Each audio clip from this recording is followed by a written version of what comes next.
దగ్గర, డబ్బు ఆగిపోయింది చేతిలో. ముందు తన వ్యాపారం, ఇప్పుడు ఒక వ్యాపారస్తుడికి నెలకు ఒక 10 లక్షల రూపాయల వ్యాపారం చేస్తున్నాడంటే, 1 లక్ష రూపాయలు లాభం వస్తుందంటే ఓ 50,000 ఇంటికి ఖర్చు పెట్టుకుని ఒక 50,000 రూపాయలు ఇటు పెట్టాలనుకుంటాడు. ఇది రాదు, ఈ గ్యారంటీ లేదనుకున్నప్పుడు ఏం చేస్తాడు? వచ్చేది 60,000-70,000 అన్నప్పుడు తన సర్వైవల్ చూసుకుంటుంటాడు.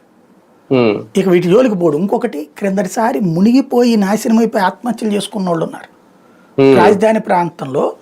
మొదట్లో 50 లక్షలు అన్నప్పుడు కొన్నోళ్ళు, ఆ తర్వాత 1.5-2 కోట్లు అయ్యేటప్పటికి, 4 కోట్ల దాకా అనేటప్పటికి మిగతా వాళ్ళకి ఆశ వచ్చేసింది.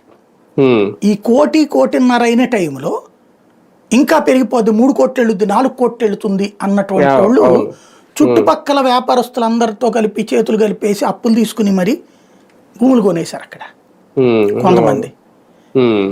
విజయవాడలో వస్త్రలత దగ్గర వ్యాపారులు కొంతమంది, గుంటూరులో క్లాత్ మార్కెట్ దగ్గర వాళ్ళు, నెల్లూరు దగ్గర వాళ్ళు కొంతమంది ఆత్మహత్యలు చేసుకున్నారు.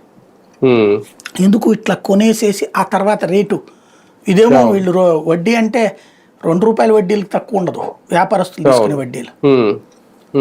వడ్డీలు ఆడి నుంచి కడతారు, ఇదేం రెగ్యులర్ ఇన్కమ్ రాదు కదా భూమి మీదన. అట్లాగే ఇరుక్కుపోయిన వాళ్ళు ఉన్నారు. ఇప్పుడు ఆ సిచ్యుయేషన్ అంటే అట్లాంటి పరిస్థితులు గమనించారు కాబట్టి ఇప్పుడు వ్యాపారి తొందరపడట్లేదు.